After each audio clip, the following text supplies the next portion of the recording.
여러분 추석 명절 잘 보내셨습니까?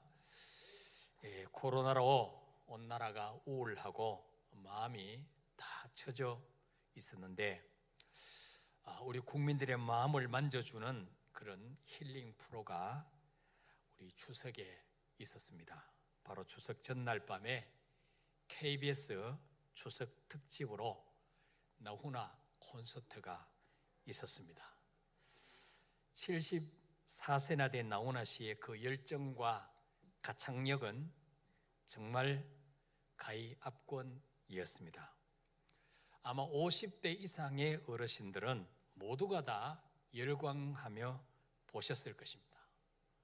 저도 한때는 그분의 팬이었습니다. 수많은 노래 가운데서 두 곡이 제 마음에 감동을 안겨주었습니다. 두 곡 다 신곡인데요, 한 곡은 내게 애인이 생겼어요 라는 신곡입니다. 그 가사가 이랬습니다. 내게 애인이 생겼어요.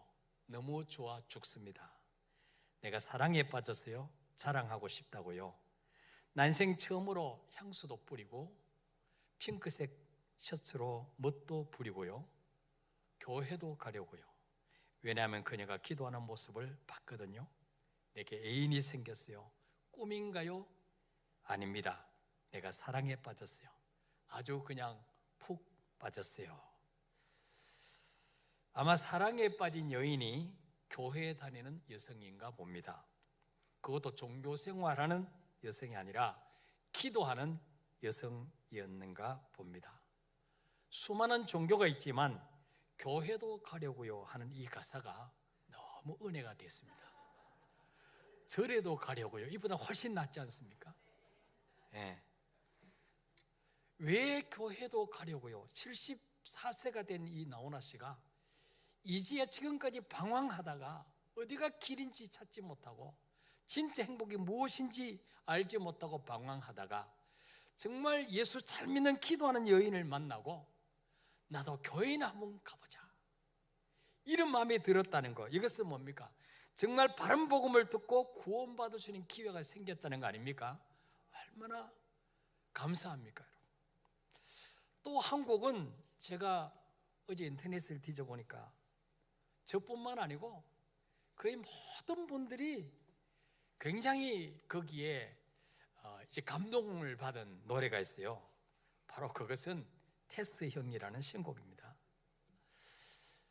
1절에는 세상에 왜 이러냐고, 왜 이렇게 힘드느냐고, 또 왜 이렇게 사랑도 내 마음대로 안 되느냐고 이렇게 괜히 소크라테스 형에게 투정을 부리는 그런 내용이 나옵니다. 그리고 너 자신을 알라고 한마디 툭 내뱉고 간 말이 도대체 무슨 뜻인지 좀 알려달라고 이렇게 하소연하는 내용이 나오죠. 그리고 2절에는 자기 아버지 산소 앞에서 그 소크라테스에게 질문합니다. 뭐라고 질문합니까? 먼저 가본 저 세상 어떤가요 테스 형? 가보니까 천국은 있던가요 테스 형? 아 테스 형 하면서 이제 테스 형을 무려 몇 번 부르냐? 8번을 부릅니다. 테스 형. 이거는 저는 예수님 이렇게 들렸어요. 근데 차마 대종가요의 예수 복음성가 아니니까 예수님 이렇게 부를 수는 없고 애매한 소크라테스를 부르는 거예요. 테스 형. 여러분, 이 먼저 가본 저 세상 어떤가요 테스 형? 가보니까 정말 천국은 있던가요? 여러분, 이것은 죽음 앞에 서 있는 모든 인간들이 외치는 질문이 아니겠습니까, 여러분? 그분 자기의 고백이에요. 정말가 이 땅에서는 정말 화롭게 인기 끌면서 부족함 없이 살았는데 아버지 산소에 가보니까 국화꽃도 피었고 또 무슨 꽃도 피었는데 과연 정말 저 세상에 있을까? 과연 정말 천국이 있을까? 그렇다면 나는 이제 어디 갈까 죽으면? 아마 이런 고민이 있었던 것 같아요. 예.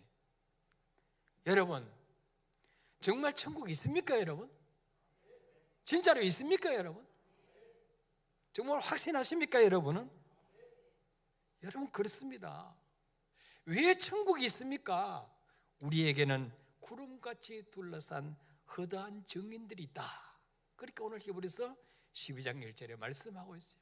자, 읽어볼까요? 시작. 이러므로 우리에게 구름같이 둘러싼 허다한 증인들이 있으니. 아멘.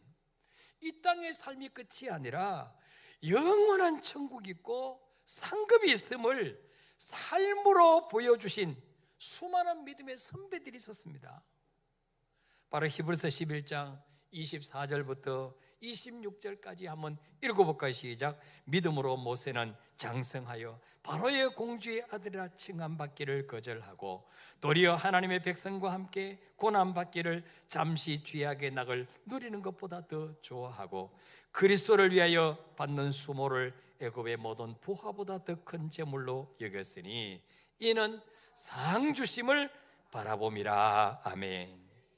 자, 믿음으로 모세는, 여러분이 모세는 장성해서 그 세계 최대 강대국 바로왕의 공주의 아들이라 칭함받기를 거절하고 40세까지 왕궁에서 살았지 않습니까, 여러분? 얼마든지 호요식하며 부귀영화 누리고 살 수 있는 사람 아니었습니까? 그런데 모세는 하나님의 백성과 함께 고난받는 길을 택했다. 이 땅에 잠시 죄악의 낙을 누리는 것보다 그걸 더 좋아했다. 또 그리스도를 위하여 받는 수모를 애굽의 모든 부하보다 더 큰 재물로 여겼다. 그렇게 말씀하고 있어요. 생각만 그렇게 한 게 아니에요. 실제로 그는 왕자로서의 지위 다 배설물처럼 던져버리고 왕궁에서 뛰쳐나와서 이스라엘 백성과 함께 40년 동안 그 뜨거운 사막길을 40년 동안 걸어가는 그 길을 택했습니다. 왜 그랬을까요? 그 사람이 무식한 사람이 아니죠. 세계 최대 강대국, 세계에서 제일 좋은 대학, 애굽 대학을 나온 사람 아닙니까? 이 땅의 삶이 끝이 아니라는 걸 알았기 때문이죠. 예.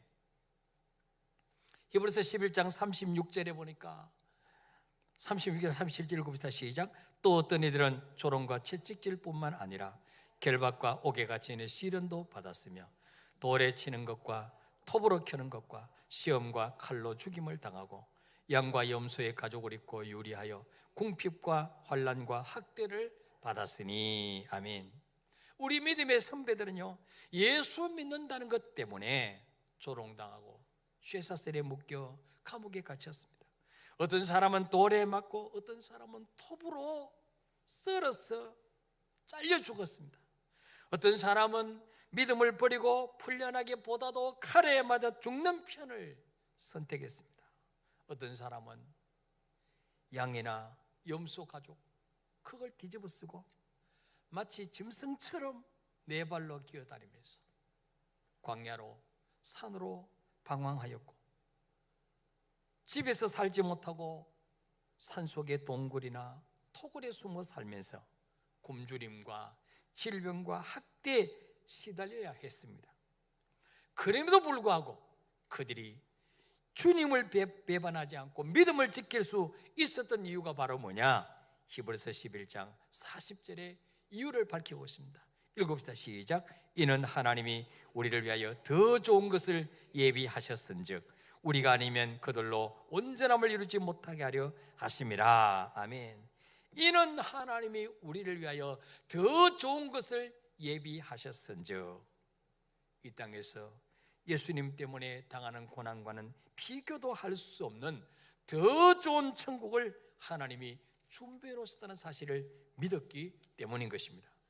오늘 히브리서 기자는 그래서 우리에게 히브리서 12장 1절에서 이렇게 말씀합니다.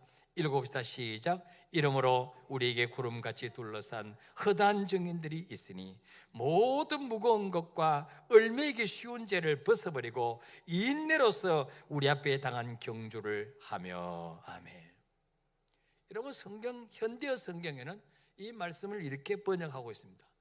이처럼 수많은 믿음의 사람들이 경기장에 둘러앉아 우리의 경기를 지켜보고 있습니다. 그러니 어떻게 우리가 속도를 늦추거나 뒤로 물러설 수 있겠습니까?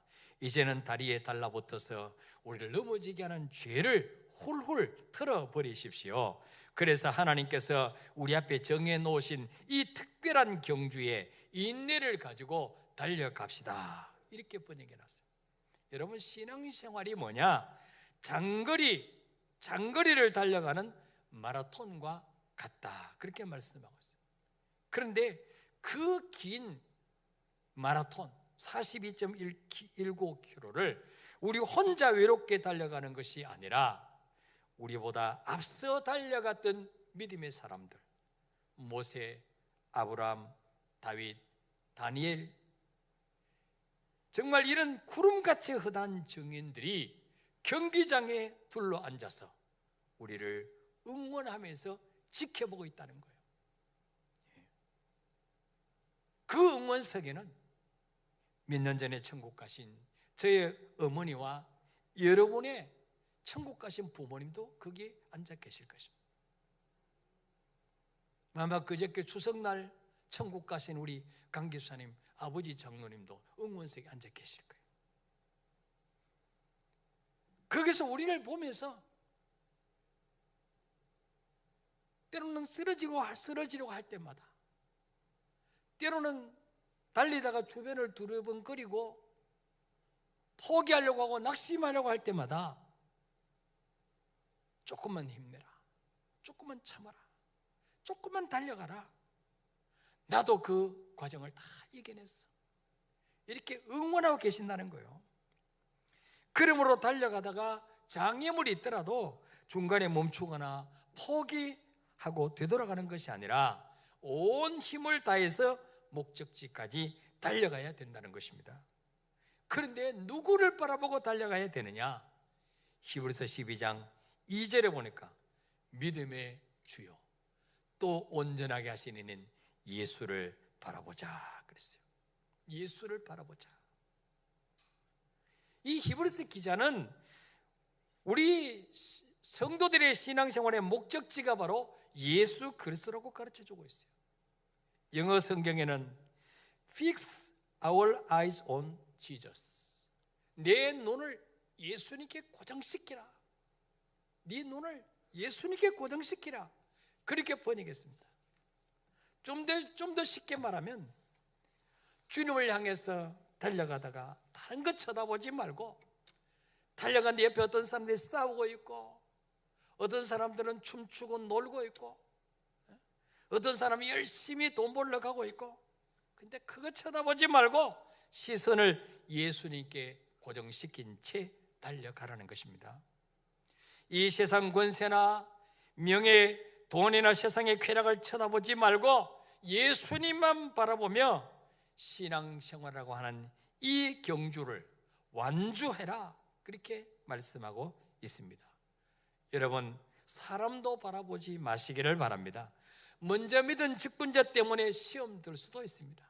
그러나 여러분, 우리는 사람 보고 믿는 게 아니잖아요.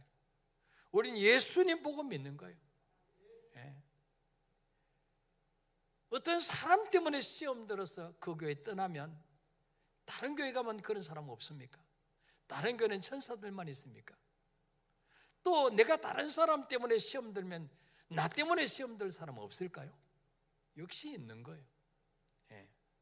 그러므로 여러분, 성경은 말씀합니다. 사람 바라보지 말고, 환경 바라보지 말고, 문제 바라보지 말고 오직 예수님께만 시선을 고정시키고 달려가라, 그렇게 말씀하고 있어요. 여러분, 누구를 바라보며 사느냐, 인생의 목적을 어디에 두고 사는가 하는 것은 너무나 중요한 것입니다. 왜? 그것에 따라서 우리 인생의 종착역이 달라지기 때문입니다.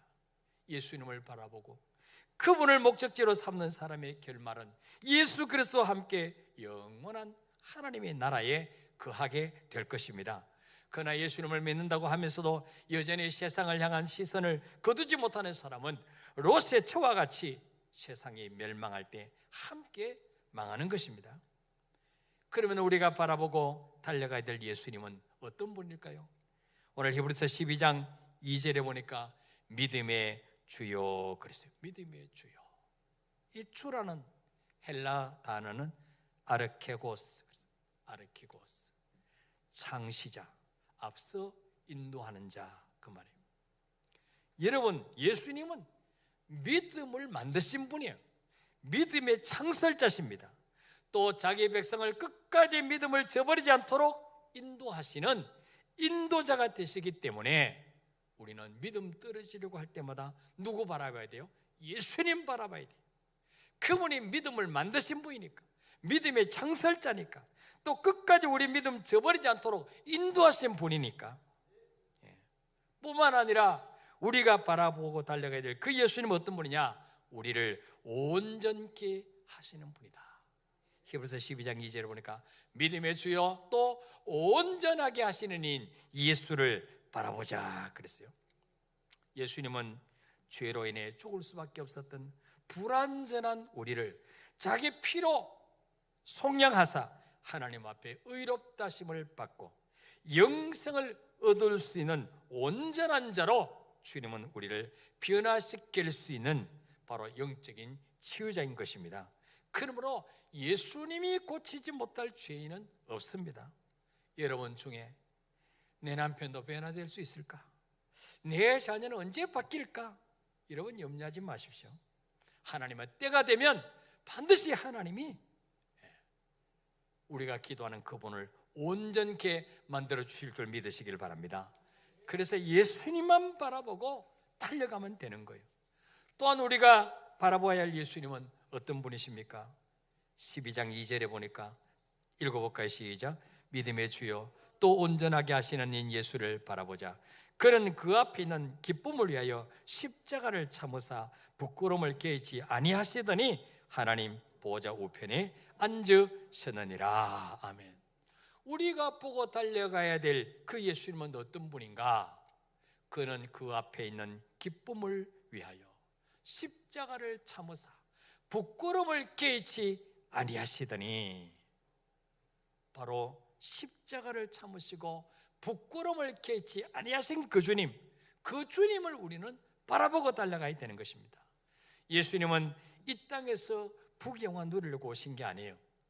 에덴 동산에서 타락한 아담과 그 후손들의 죄값을 자신이 죽으심으로 해결하시고 잃어버렸던 하나님의 자녀들을 건져내셔서 다시 잃어버린 에덴, 잃어버린 천국을 회복시켜 주시려고 이 땅에 오셨습니다. 그래서 천하보다 귀한 영혼을 살리는 일을 하면 벌거벗게는 수치를 당할지라도, 얼굴에 침뱉음 당하는 수치를 당할지라도 채찍에 맞는 것도 그분은 개의치 아니하셨다고 그랬어요. 왜? 이것은 잠시 잠깐 당하는 고통이지, 내가 이 고통을 잘 치르고 나면 나를 통해서 수많은 영혼들이 구원받고 주님 앞에 돌아올 그 영혼을 바라보시면서 그 십자가를 참으셨다고 말씀하고 있습니다. 예수님은 지금 당장은 멸시와 천대와 모욕이 있지만 그 앞에 있는 기쁨을 위하여 십자가를 참으시고 부끄러움도 개의치 아니하셨다, 그렇게 말씀합니다. 그랬더니 마침내 12장 2절 끝에 보니까 하나님 보좌 우편에 앉으셨느니라. 바로 하나님이 그 예수님을, 부끄러움을 깨지 아니하시고 온갖 멸시 천대에 다 당하신 그 예수님을 다시 하나님 보좌 우편에 앉혀주셨다는 것입니다. 여러분, 오늘날 우리는 어떻습니까? 예수님 때문에 구원받고 병 고침받고 기도응답받고 축복받는 것은 좋아하는데 예수님 때문에 모욕당하고 멸시당하고 손해가 돌아오면 몸이 움츠러들지는 않습니까? 마지막 날 주님 앞에 섰을 때 산 것보다도 이 땅에서 영광 받는 것에만 마음이 뺏겨 있지 않는지 우리 자신 한번 돌아보시길 바랍니다. 성 어거스틴은 그런 말했습니다. 하나님을 두려워하라. 그리하면 사람들은 조금도 두렵지 않을 것이다. 따라해볼까요? 하나님을 두려워하라. 그리하면 사람들은 조금도 두렵지 않을 것이다. 그렇습니다. 하나님을 두려워하면 사람들은 조금도 두렵지 않습니다. 근데 하나님을 두려워하지 않으니까 사람들이 두려운 거예요. 사람들의 시선이 부담스러운 거예요. 너 일요일날 교회 갔다 왔냐? 이 사람들의 질문이 두려운 거예요.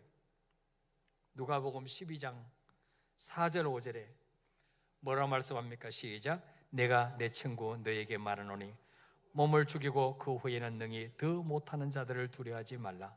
마땅히 두려워할 자를 내가 너에게 보이리니 곧 죽인 후에 또한 지옥에 던져넣는 권세 있는 그를 두려워하라. 내가 참으로 너에게 이르노니 그를 두려워하라. 아멘.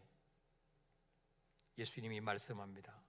내가 내 친구 너에게 말하노니 몸을 죽이고 그 후에는 능히 더 못하는 자들 두려워하지 말라. 여러분, 사람들은 우리의 직장을 뺏을 수 있습니다. 나중에 우리는 죽일 수도 있습니다. 그러나 더 이상은 못합니다. 그러나 5절에 보니까 우리 주님은 어떤 분입니까? 죽인 이후에 또한 지옥에 던져넣는 권세 있는 그분을 두려워해라. 내가 참으로 너에게 이르노니 그를 두려워하라. 그렇게 말씀하고 있어요. 그리고 6절 7절에 보니까 뭐라고 말합니까? 시작. 3세 5마리가 2아사론에 팔리는 것이 아니냐. 그러나 하나님 앞에는 그 하나도 잊어버리시는 바 되지 아니하는도다. 너희에게는 심지어 머리털까지도 다 세신 바 되었나니 두려워하지 말라. 너희는 많은 참새보다 더 귀하니라. 아멘. 참새 5마리가 2아사론에 팔리는 것 아니냐. 요즘 말하면 참새 5마리를 25만 주면 사는 거예요.